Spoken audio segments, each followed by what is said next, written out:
অসমৰ উপনিৰ্বাচন পাছুখনতে ইতিমধ্যে আপোনালোকে সকলোৱে জানে যে বিজেপি বা তেওঁলোকৰ মিত্ৰজোঁটে সকলোতে জয়লাভ কৰিছে আৰু আমি এনেও আগৰ পৰা কৈ আহিছিলোঁ যে বিজেপিৰ দৰে মহাশক্তিধৰ আৰু ধনৱন্ত এটা ৰাজনৈতিক শক্তিক পৰাভূত কৰিবৰ হ'লে আমাৰ হাতত আটাইতকৈ শক্তিশালী আৰু ডাঙৰ অস্ত্ৰটোৱে হ'ল একতা।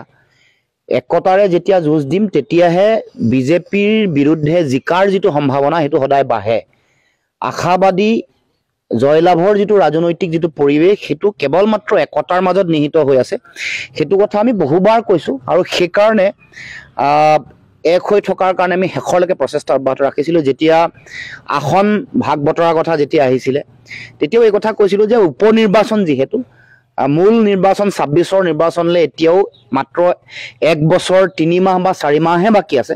গতিকে এই সময়ছোৱাত আমি লক্ষ্যটো ২৬ ল'ব লাগে আৰু ২৬ৰ কাৰণে আমি এতিয়া আধাৰটো প্ৰস্তুত কৰিব লাগে আৰু সেইকাৰণে মানুহৰ মাজত একতাৰ শক্তি একতাৰ জোৰটো যাতে ঠিকে থাকে তাৰ কাৰণে ৰণকৌশল তৈয়াৰ কৰিব লাগে। যিটো কথা আমি দেখিলোঁ যে কংগ্ৰেছে কথাটো বুজি নোপোৱাৰ ফলত আজি এটা তেনেকুৱা পৰিৱেশ হৈছে।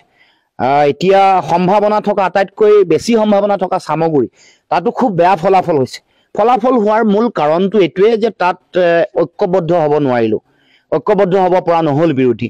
কাৰণ আজি গৌৰৱ গগৈ ডাঙৰীয়া বিহালী সমষ্টিতে সোমাই থকাৰ কাৰণে গৌৰৱ গগৈৰ শক্তি চামগুৰিত দেখুৱাব পৰা নহ'ল, বা দুখৰ কথা যে অখিল গগৈ ডাঙৰীয়াকো চামগুৰি বা বেলেগ বেলেগ সমষ্টিবোৰলৈ লৈ যাব মানে একতাৰে একেখন মঞ্চত গৌৰৱ গগৈ অখিল গগৈ বা আন ৰাজনৈতিক দলসমূহ থিয় হ'ব নোৱাৰাৰ যিটো নেৰেটিভ এইটো মানুহৰ মাজত এটা অতি নেতিবাচক প্ৰভাৱ পেলাইছে। ইউনাইটেড হৈ নাথাকিলে মানুহৰ মাজত এটা নেগেটিভ নেৰেটিভ ক্ৰিয়েট হয়। সেইকাৰণে আমি ভাবোঁ যে আটাইতকৈ জিকিবৰ কাৰণে ষ্ট্ৰং নেৰেটিভটোৱে হ'ল ইউনিটি। অকল আমি ইউনাইটেড হ'লেও নহ'ব, ফাইট দিব লাগিব, তাৰ কাৰণে ৰণকৌশল তৈয়াৰ কৰিব লাগিব। ইউনাইটেড হৈ ৰণকৌশল প্ৰস্তুত কৰি যুঁজাৰ পৰিৱেশ কেনেকৈ আমি লাগিম সেই কথাটো ঠিক কৰিলেহে আচলতে জয়লাভটো সুচল হ'ব আৰু সেইটো এইবাৰ কাৰ্যত পুনৰ প্ৰমাণ হ'ল। দেশৰ ৰাজনৈতিক প্ৰেক্ষাপটত এইটো বাৰে বাৰে ইংগিত দি আহিছিলে। হাৰিয়ানাৰ নিৰ্বাচন, মধ্যপ্ৰদেশৰ নিৰ্বাচন, ৰাজস্থানৰ নিৰ্বাচন সকলোতে য'ত ভোট বিভাজন হৈছে বিৰোধীৰ 2টা ভাগ বা 3টা ভাগ তাতেই শাসকীয় পক্ষ বিজেপিয়ে লাভ কৰিছে। এইবাৰ 2খন ৰাজ্যত এতিয়া আমি ঝাৰখণ্ড আৰু মহাৰাষ্ট্ৰত দেখিছোঁ খুব বেয়া ফলাফল কৰিছে বিৰোধীয়ে। কাৰণটো আপোনালোকে সকলোৱে জানে, বহু দিনলৈকে বিৰোধীৰ মাজত চিট ভাগ বতৰণৰ এইটো অচলাৱস্থা থাকিলে, বিভিন্ন ধৰণৰ বাদ বিতংগা, বিভিন্ন ধৰণৰ ভুল বুজাবুজি, এটা সিদ্ধান্তত উপনীত হ'ব নোৱাৰা পৰিৱেশ, যিটোৱে মানুহৰ মাজত এটা হতাশাৰ পৰিৱেশ সৃষ্টি কৰে। কিন্তু ঝাৰখণ্ডত কৌশলেৰে গোটেই কামটো কৰাৰ কাৰণে আৰু দেখিছোঁ যে ৰিজনেল পলিটিকেল পাৰ্টিবোৰক মানুহে আস্থাত লৈছে, ঝাৰখণ্ড মুক্তি মৰ্চাই হওক বা বিভিন্ন প্ৰান্তত। সেইকাৰণে এই কথা বতৰাবোৰ উপলব্ধি কৰিব পাৰিব লাগিব। কাৰণ বিৰোধীত কংগ্ৰেছৰ শক্তি বেছি যদিও আন আঞ্চলিক শক্তি বা আন যিকোনো ৰাজনৈতিক দলসমূহৰ তেওঁলোকৰ সুসংগঠিত প্ৰচেষ্টা ঐক্যবদ্ধতা এইটো কথা যদি আমি গুৰুত্ব দিব নোৱাৰোঁ, আমি যদি সঠিক আৰু শুদ্ধ ৰণকৌশল তৈয়াৰ কৰিব নোৱাৰোঁ তেতিয়াহ'লে আমি ভাল ফলাফল আমি অৰ্জন কৰিব নোৱাৰিম। এতিয়া মানে বিহালীটো যিটো পৰিৱেশ আমি হ'ব বুলি আগতেই কৈছিলোঁ, বিহালীত এই পৰিৱেশটো আপোনালোকে দেখিলে। তাত জয়লাভ কৰিবলৈ বিৰোধী সক্ষম নহ'ল কাৰণ ভোটটো বিভাজন হৈছে। গতিকে স্বাভাৱিকতে বিজেপিৰ সুযোগ তাত আহিছে। এতিয়া এনেকুৱা এটা পৰিৱেশ হৈ গ'ল যে হঠাৎ এগৰাকী বিজেপিৰ প্ৰাৰ্থীক মানে যোগদান নকৰোৱাকৈ টিকেট দি দিয়া হ'ল। বিভিন্ন ধৰণৰ কথা বতৰা আহিলে, অভাৱ অভিযোগ আহিলে, এইবোৰ মই ভাবোঁ যে সুস্থ কথা নহয়। এইবোৰে এটা নেগেটিভ ইম্পেক্ট গোটেই পলিটিকেল এনভাইৰনমেণ্ট যিটো ৰাজনৈতিক প্ৰেক্ষাপট তাৰ ওপৰত প্ৰভাৱ পেলায়। টকা পইচাৰ লেনদেন হোৱা বুলি কথা, এই গোটেই কথা বতৰাবোৰ আচলতে ইমান এনেকৈ মুকলিমূৰীয়াকৈ কোনোবা সংবাদ জগতৰ সম্পাদকে অভিযোগ কৰিব পৰা হ'ল, কোনোবা কেবিনেট মন্ত্ৰীয়ে কৰিব পৰা হ'ল। তাৰ পাছত আৰু আমি দেখিলোঁ যে কোনো ধৰণৰ মানে তেওঁলোকে ব্যৱস্থা গ্ৰহণ নকৰিলে। বা মই এতিয়া কংগ্ৰেছৰ সভাপতিকে ক'ব কৈছোঁ, ভূপেন বৰা ডাঙৰীয়া এনেকুৱা ধৰণৰ অভিযোগ অহাৰ পাছত য'ত আমি সুস্থ আমি মানে এটা ব্যৱস্থা বিচাৰোঁ, য'ত গুণগত ৰাজনীতি পৰিৱেশ বিচাৰোঁ, আজিলৈকে কিয় মানে তেওঁলোকে তেওঁলোকৰ গোটেই ভাৱমূৰ্তিটো ঠিক ৰাখিবৰ কাৰণে কেছ নকৰিলে কিয়? তেওঁলোকে কেছ কৰিব লাগিছিল যে এনেকুৱা ধৰণৰ বিষয়, তাকো ছ'চিয়েল মিডিয়া প্লেটফৰ্ম বা বিভিন্ন ধৰণে অভিযোগ আহিছে, কোনোবাই টুইটাৰত কৰিছে, তেওঁলোকে এই গোটেই কথাটোত তেওঁলোকে আচলতে ব্যৱস্থা গ্ৰহণ কৰিব লাগিছিল। সেইকাৰণে মই ভাবোঁ যে এই গোটেই পৰিৱেশটোৱে প্ৰেক্ষাপটটোৱে বিৰোধী মানুহৰ মাজত, বিৰোধী ভোটাৰবোৰ, বিৰোধী দলৰ সকলোৰে মাজত হতাশাৰ পৰিৱেশ সৃষ্টি কৰিলে, যাৰ ফলত আজি এনেকুৱা ধৰণৰ এটা ফলাফল আহিলে, 5-0 আহিলে। একতাটো কিয় ধৰি ৰাখিব নোৱাৰিলে? এইটো হ'ল মৌলিক কথা। আজি একতাটো ধৰি ৰাখিব পাৰিব লাগিছিল, কাৰণ এই উপ নিৰ্বাচনত 5টা চিটত কোনোবা জিকিলেও চৰকাৰ সলনি নহয়, 5টা হাৰি গ'লেও চৰকাৰখন ভাঙি নাযায়। কিন্তু একতাটোৰ ভেটিটো যিটো আমি তৈয়াৰ কৰিছিলোঁ লাহে লাহে লাহে লাহে, সেই ভেটিটোক শক্তিশালী আৰু সুদৃঢ় কৰাৰ দায়িত্ব আছিল। গতিকে ভুল কাৰ তেওঁলোকে বিশ্লেষণ কৰিব। সেইকাৰণে মই কৈছোঁ যে আজি ডিফেমেশ্যন কেছ, মানহানিৰ কেছ কিয় নিদিয়ে? পইচাৰ কথা যে আহিলে, ভূপেন বৰাকে কৈছোঁ, আপোনালোকে কিয় মানহানি কেছ নকৰে? এনেকুৱা ধৰণৰ এটা পৰিৱেশ সৃষ্টি যে হৈ গৈছে, আজি যে ধনৰ লেনদেন হোৱাৰ কথা মুকলি মূৰাকে ক'ব পৰা হ'ল।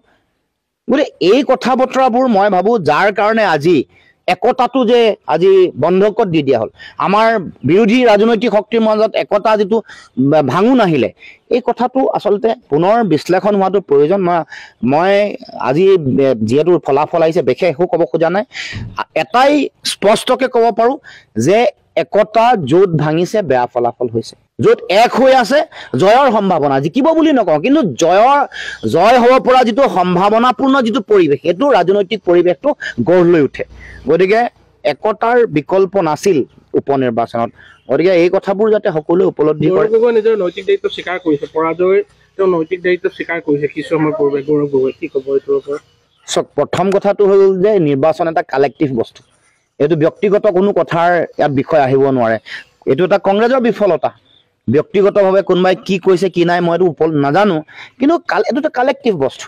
এইটো না কোনো কেৰিজমেটিক বস্তু নহয় যে কোনোবা এজন মানুহে জিকাই লৈ যাব পাৰিব। মোদীয়ে 2014 চনত নিৰ্বাচন জিকাইছিল, মোদীৰ নেতৃত্বত নহয়, সংগঠন হৈছিল, বিজেপিৰ সংগঠন সকলো পৰ্যায়ত আছিল। গতিকে এইটো এটা নিৰ্বাচন, এইটো এটা কালেক্টিভ বস্তু, এটা ইয়াত সকলোৱে সামূহিক প্ৰচেষ্টাতহে নিৰ্বাচন জিকা যায়।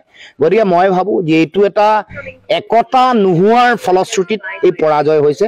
গতিকে উপলব্ধি কৰিব লাগিব একতাটো ভাঙোন সৃষ্টি কৰাৰ কাৰণে কোনে ভাঙোন আনিলে বা কোনে এই কথাটো উপলব্ধি নকৰিলে। আজি চামগুৰিৰ দৰে সমষ্টি, আজি বঙাইগাঁৱৰ দৰে আঞ্চলিকতাবাদৰ প্ৰভুত্ব আধিপত্য থকা সমষ্টি, য'ত আজি আঞ্চলিকতাবাদী নেতাসকলৰ উপস্থিতি তাত নহ'ল, অখিল গগৈ ডাঙৰীয়া নহ'ল, অজিত ভূঞা ডাঙৰীয়া তালৈ যোৱা পৰিৱেশটো বন্ধ হৈ গ'ল, বা চামগুৰি আটাইতকৈ সম্ভাৱনাপূৰ্ণ য'ত হৰুৱাব পাৰিলে হ'লে সেই সমষ্টিটোত সেইসকল নেতা, গৌৰৱ গগৈ ডাঙৰীয়াও তালৈ নগ'ল, অখিল গগৈ ডাঙৰীয়া, অজিত ভূঞা নগ'ল।